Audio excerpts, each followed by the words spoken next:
also a lot of podcasts that like teach me how to become a well-rounded superintendent or get into the project management side of construction as well. There's a lot of podcasts out there that really help you become a more well-rounded person. Tulsa Talks is the podcast that is inspiring people to have everyday meaningful conversations to gain perspective and help the world.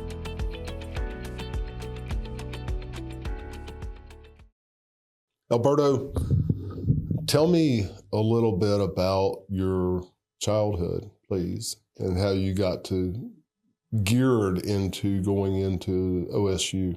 Yeah, so I want to say I had a pretty good childhood. My parents were always on us about hard work. You know, hard work will get you wherever you need to be. My dad has always been on the construction side, or not so much on the construction side, just always doing like little side things for people, building things, remodeling our house, stuff like that. And he always had us working with him. How old were you when you started working with him? I was probably 8 or 9. Yeah. You know, he was teaching us how to use tools, how to use a hammer, you know, was always like a perfectionist. So like he would get onto you, how you would hold the hammer, how many times you hit the nail with the hammer type deal. He always pushed us to try to be our best. So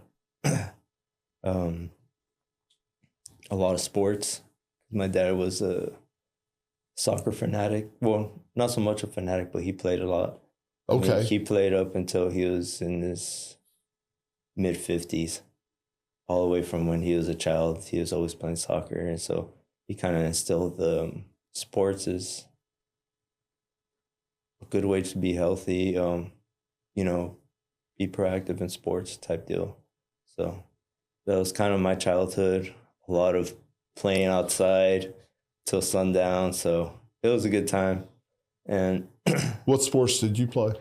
I played a little bit of college soccer, played football for 2 years, basketball, cross country, that type deal. Yeah, and well-rounded. Yeah, I like playing every sport. So then you went to college and you decided your career path? After high school, I wasn't sure what I wanted to do. So immediately I was like, you know what, I'll just go into the military. So I went straight into the reserves for a while. Once I got back, my dad, it was around the time where it was mid-semester, so I couldn't go into college necessarily. After coming back from basic training, my dad said, just go work for my friend. And that's kind of where I got more into construction, because like how I mentioned, he was a contractor doing his remodeling, custom work, to where eventually he was building his own houses. Did that for maybe about half a year or 6 months full time. And that's where I met my wife's family and my wife too. So you met your wife through her family? Through her family. I was good friends with their parents, and they kind of got us together. So it was, hey, here's a good young guy. I introduced him to our daughter. Yeah. I don't know what they saw in me, but it worked out well. Good. How long have you been married? We've been married, going to be 9 years in July. Good. So yeah, that's a good start. It's definitely been had a lot of ups and downs, especially, you know, being young and just transitioning through life, going through life together. It's been an awesome experience, but yeah. I met my wife when I was 20. Oh, really? Yeah. Been together 34 years. Wow. Yeah, see. So you kind of know how it works, and it's amazing. I could say that. Yeah. So yeah, patience and understanding through growth and adversity. Definitely. A lot of growth happens because of adversity. Exactly. So Why didn't you just go straight into your own business? You decided to go to OSU and go to work for Crossland? Well, it's always been, well, my parents have always been like, you need higher education, always higher education. And it was the same thing for my wife's family. They were always in our ear, you guys need to go to school instead of just starting off. Now, if that wasn't the case, I probably would have gone to a trade school and then maybe started up my own business type deal. But I actually appreciate going to school because they kind of open, when you go to school and if you're open-minded, you realize the different possibilities or the kind of things you want to do and open up your eyes to want to learn. It makes you want to learn in school. So that's kind of what I saw. Yeah. And one of the biggest things, because I was going after, once I was able to get back into a community college, started working for a company that specializes in doing ethanol, creating ethanol. Okay. So they have multiple ethanol plants, and I got the opportunity to work with one of the vice presidents of marketing. And one of the biggest things that stuck out to me what he said, because he had a master's in business, he said, this is just a paper that shows that you can learn and that you want to learn. And so that kind of stuck with me to where I'm like, you know what, maybe I should stick with college, because it was around the time where I didn't want to go to school, because my wife she kept saying she wanted to go to OSU. And I was in the point where I was like, at that time, I thought I was making good money. I was making $8 an hour. And I thought that was good money at that time. But I didn't want to leave. I didn't want to leave Southwest Kansas type deal. I just wanted to stay there because I had all my family there, all my friends. And my wife like, just go to school. But once my boss at the time, the vice president of marketing, once he told me that, I'm like, you know what, I will go to school. And we made our way to school, to OSU. At first, I wanted to be a civil engineer. But after working with my hands and having a lot of time in the office, I realized I didn't like working in the office. And in one of the classes that you take your first semester as a freshman, you take a class where they teach you like the different opportunities there is in the engineering side, the different career paths, exactly. And then they told me like, you can be a superintendent, and you don't always have to be in the office. And that's immediately what caught me. So that's when I went into construction engineering. A lot of people don't realize that the superintendents on the job that are sitting in trailers and making sure that things are happening in the field make as much as the project managers that are back at the corporate office a lot of times. Exactly. And the perception is that the project manager, to most people, would make a lot more money because they're in their corporate office making contracts and signing the contracts and making things happen on a bigger vision. And that would seem like that would possibly pay more, but that's not real. You guys make similar money, and you're able to be outdoors. You're able to be in that construction trailer, and different people fit different places. Exactly. You didn't fit so much in that corporate office setting. You'd rather be out there with what's actually being built. Exactly.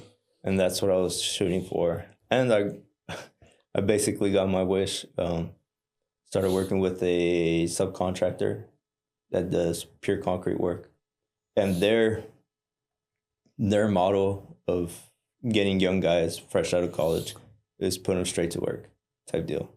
Obviously, they don't out of college straight to physical work. Yeah, physical work, especially if you want to be like on the superintendent side, the project lead side. They want you to know exactly what you're building. I mean, they don't want to put a 23-year-old in charge of a job when they don't even know what type of rebar to put in the concrete, what size, what to look for in the plans. So they put you out with the guys and give you some practical experience. Yeah. You literally put your Toolbelt on and you're working out there with the guys. And that's one thing I really appreciated because that's where I learned the most.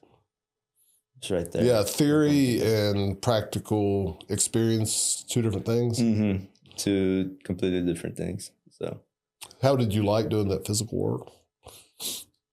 I loved it, but then there was times I loved it whenever I was actually had my Toolbelt on, working with the guys, learning how to build things instead of being the guy with the pump, pumping out water or just cleaning up. I hated that because I was like, I went to school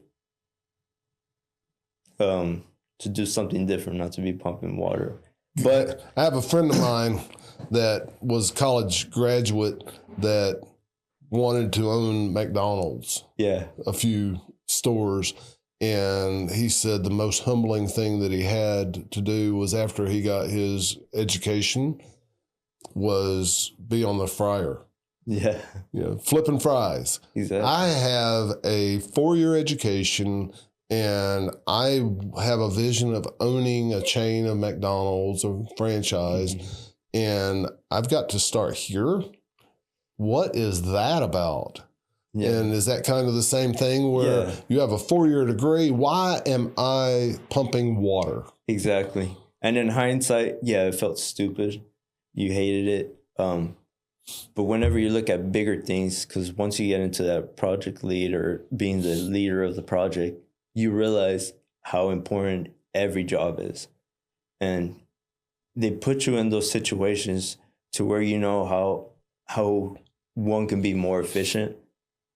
And so you know what to look for. So if you see a guy pumping a little bit of water for a whole day, you realize he's not being efficient and you try to correct them type deal. So in hindsight, it seems stupid, but whenever you get to when you were in the middle of it, it didn't seem the right path, but in hindsight, it seems exactly right. Exactly right. Yeah. So I was greatly appreciative of that. And then that's how it transitioned into being working for Crossland. Okay, so you worked for this concrete company for how long? About 5 years. Oh, wow. About 5 years worked with them. When I left, I was running my own job. So, and that's when I got the opportunity to. What size jobs did you guys do with concrete? Typical. Sorry. It ranged. The smaller jobs were between $500,000 to basically $3 to $4 million jobs. And that's just on the concrete side. So if you can imagine, I've been on jobs where we've done 500,000 to 700,000 square feet warehouses. And they're all, I don't know if you know, but tilt-up jobs. Oh, yeah. We're doing tilt wall? Tilt wall, yeah. Tilt walls, we're doing a lot of that. So you did slab and tilt wall? Yeah, slab and tilt wall, all foundations. We would do a lot of paving as well. So I learned a lot. The concrete aspect. So you learned how to run equipment as well, I suppose? Yeah, that's another thing they kind of force you to, not force, but they'll put you in situations where you had to run equipment as well. And I'm grateful for that too, because I mean that transitions to life. You can do whatever you want. You can even build your own company based off you just having your own equipment, running your own equipment. So, yeah. Construction is definitely a diverse industry, multifaceted. Yes, definitely. So you started working with Crossland. Yeah. Why did you leave the concrete company to start working with Crossland? So, like I said, I've had a 15-year plan. My plan was 5 years work with Lithco. Obviously, I didn't tell them that, but I wanted to learn that aspect because, I mean, you need a strong foundation. 5 years, man, that's a pretty good while. That's a good bit of time to give to a company to serve them right. Yeah.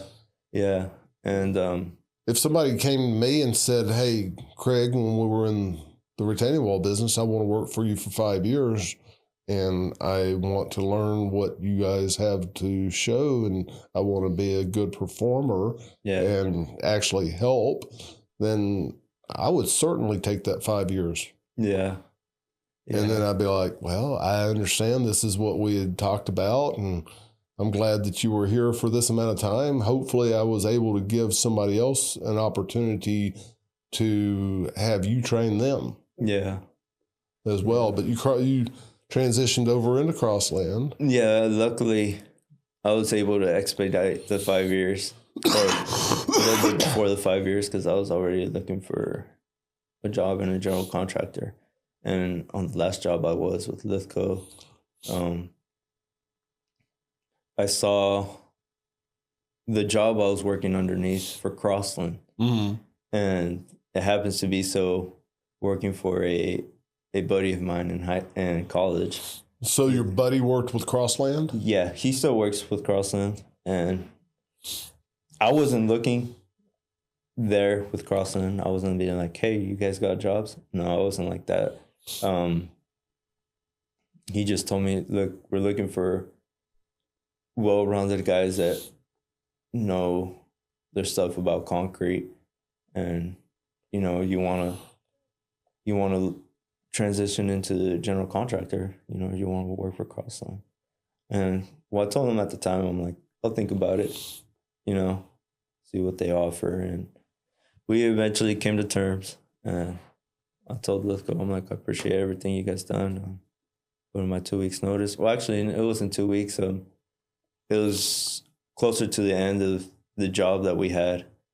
I'm like, I'll finish out the job for you guys, help you guys out as much as I can before I head out. And so that's what I did. Nice. And now I'm working with Crossland. And you're traveling to Edmond for the project you're doing now. Yeah. What does that look like being on job site? Edmond's not that far to drive. A lot of people travel all over the country with construction. Yeah. Big companies just, maybe you're 10 or 12 hours from the house sometimes with certain contractors. Being superintendent. But Edmond is like an hour and a half from here? Hour and a half. Yeah, hour and a half. Actually appreciative of Crossland giving me the opportunity just to drive back and forth for now. They still... So that's 3 hours added to your day. Yeah. 3 hours. Which is actually, most people commute 15 to 30 minutes anyway. So it's actually more like 2 hours added to your day. Yeah, exactly. And I actually like that time because, that's a lot of quiet time for you to really think about what you want to do in life. And so around a lot of the time, I'm just taking opportunity, maybe listening to podcasts, finding entertaining a podcast like Joe Rogan. But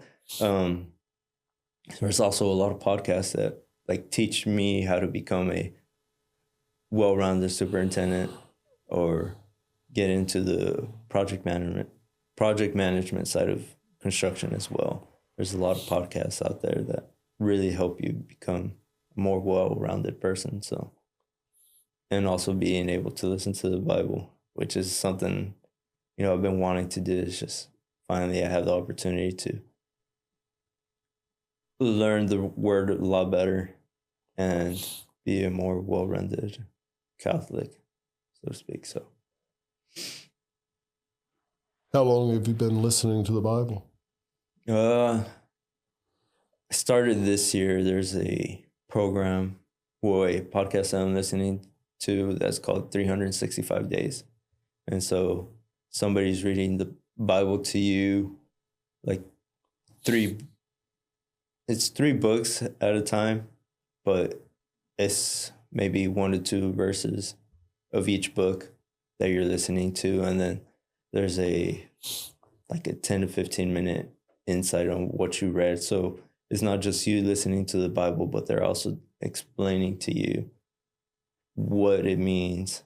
And so it's actually really nice. So you have mini sermons. Yeah, mini sermons, exactly, as much as I can. Sometimes I don't do it, but I mean, my goal is to try to finish the 365. Sometimes you do more than 1 day. Yeah, sometimes I do. And then sometimes you do 0 days. Yeah. Yeah, my wife started reading the Bible by reading a book that was more like a condensed Bible version of it. And that helped her step into that. Yeah. And that's what I'm hearing from you is I'm listening to a couple of verses with some commentary, mini sermons on a regular basis. And maybe you get to where you're listening to the Bible and letting it talk completely to you. And kind of just, this is like a door to that. Exactly. So, I mean, overall, the goal is to just get closer to God. Yeah. So, and he certainly has a way of well-rounding people. He definitely does. By connecting them with others around them, like your parents, talking about education. Yes. And then this man that God gives you that has his master's degree that encourages you to continue your education. And then this guy you work with that's an encourager to open your own business one day. And it sounds like you're just surrounded by mentors. You know, the way you put it, it's opened my eyes. So, yeah, I've been blessed with a lot of mentors. And you've taken that mentoree or mentee position where you were willing to listen. Yes. Yeah. And that's where a lot of people don't find themselves until they've had tragedy. Yeah. And a lot of people can look back and think about missed opportunities. But those same people that sit here with us have had such a different experience than you have. Yeah. And some of it's tragic. I mean, big time tragic. But when they got to their low spot, then they started listening. Then they were like, oh, wow. And because they had those other life experiences, they're equipped differently than you.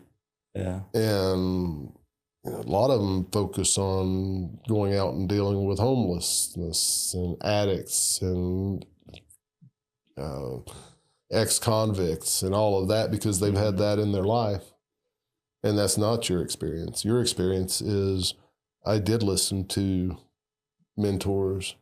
I did take these steps. I do have this vision for my life that I think God gave you because it's a fairly strong vision of actionable steps. And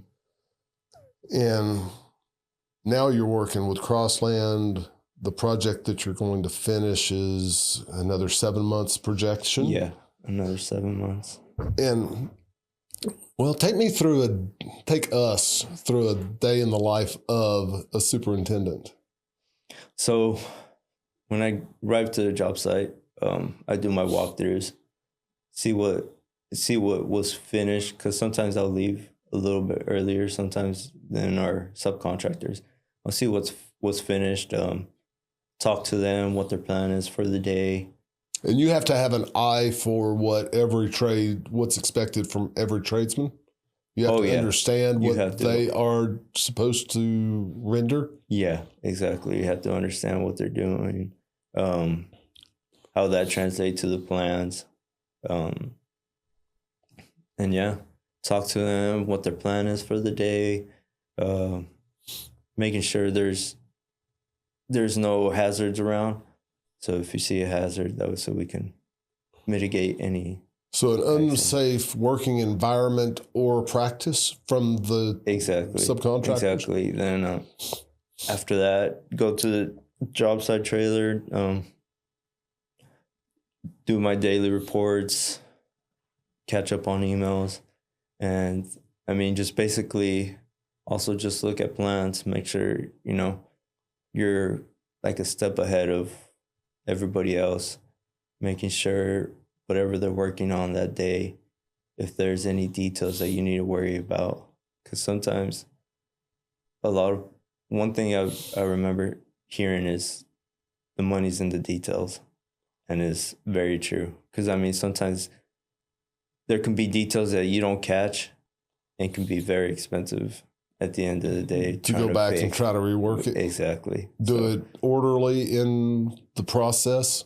Exactly. The thing that we saw is we would receive a full set of plans. Yeah. We were a retaining wall contractor, so it wasn't as important, significant. We were working away from the buildings a lot of times. Mm-hmm. We didn't need to understand how the land was to flow and if there was parking adjacent or different things. But when you get into the buildings, if a trade doesn't have an overall view or vision of what that is, they can do things the way that they see it on their plan and not see another aspect of the job and then get ahead or make a hard workaround for somebody else. Exactly. And so part as a superintendent is trying to mitigate those mistakes. Through coordination. Exactly. So, yeah. And then just overall assisting the superintendent on the job, helping them out with whatever needs to be done on the field. And, yeah. And you guys have weekly meetings? Yeah, we have weekly subcontractor meetings with the subcontractors, coordination, where we're at compared to the schedule. And we're also the guys that make sure we try to keep as best possible with the schedule. So do that, have our weekly meetings with the owner, reps, and yeah. Do you ever have any problems with subcontractors? Challenges have you ever had to terminate? Knock on wood, not yet. So, I mean, that's another job as a superintendent, having those hard conversations with your subcontractors, listening, look, you're falling behind schedule. What do we need to do? You don't have enough manpower. What's going on?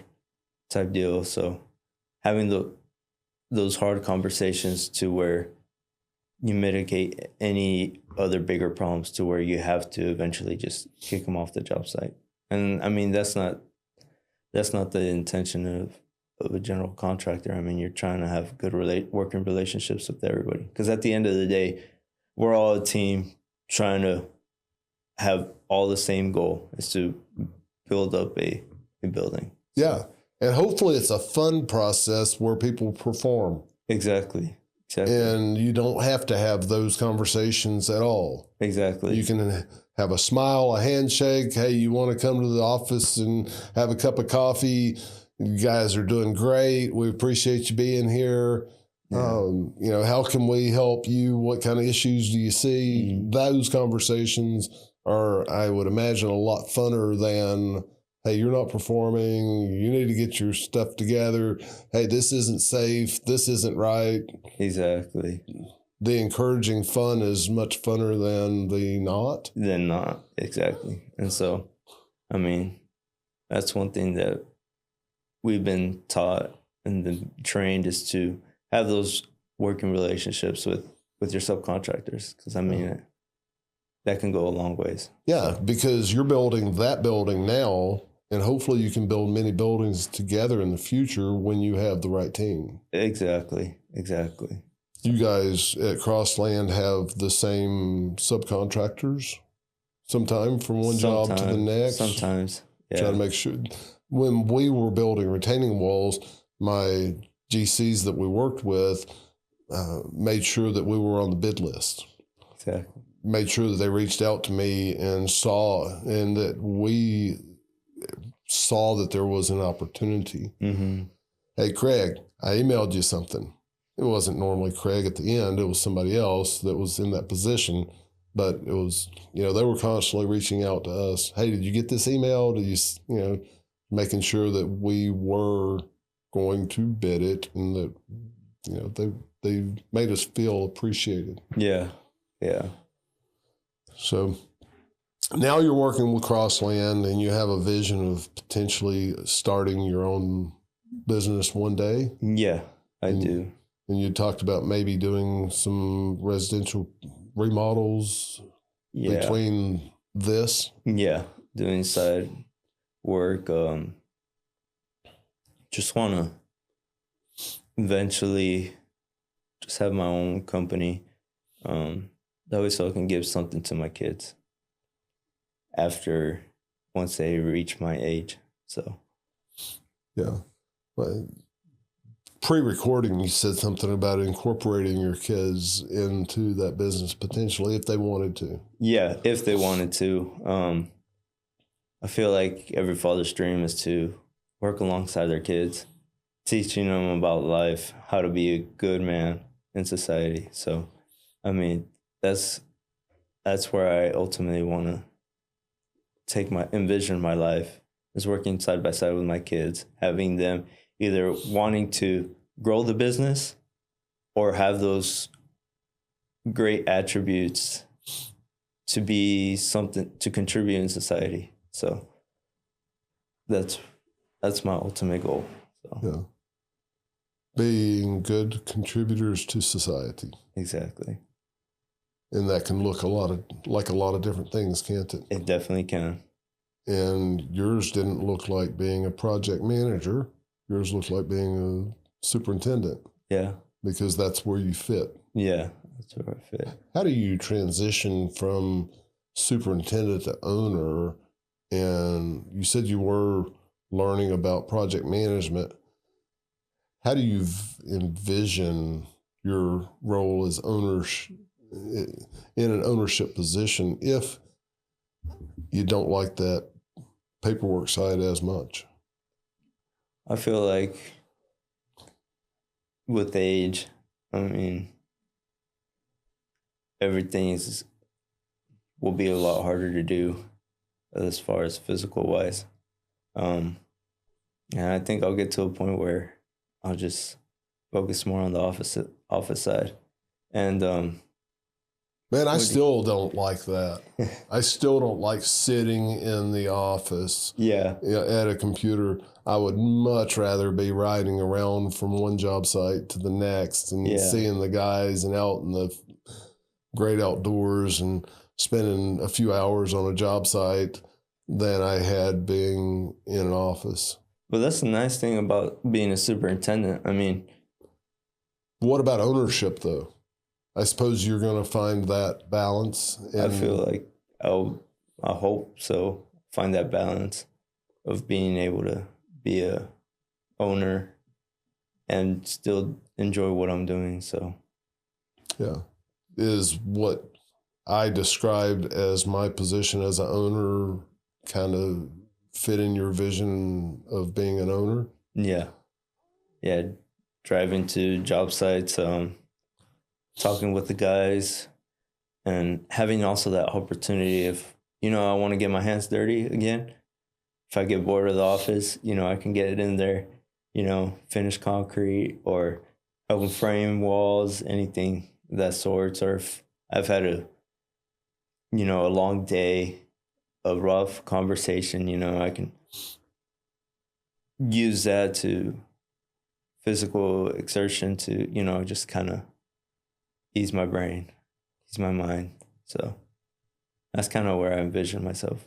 And also maybe starting off with my kids to where they're working side by side with me. You know, I have my tool belt, they have their tool belts, and then just teaching them how to build. So if there is one thing that you could say to your younger self, and I can't imagine you needing to say anything to your younger self, but what would it be?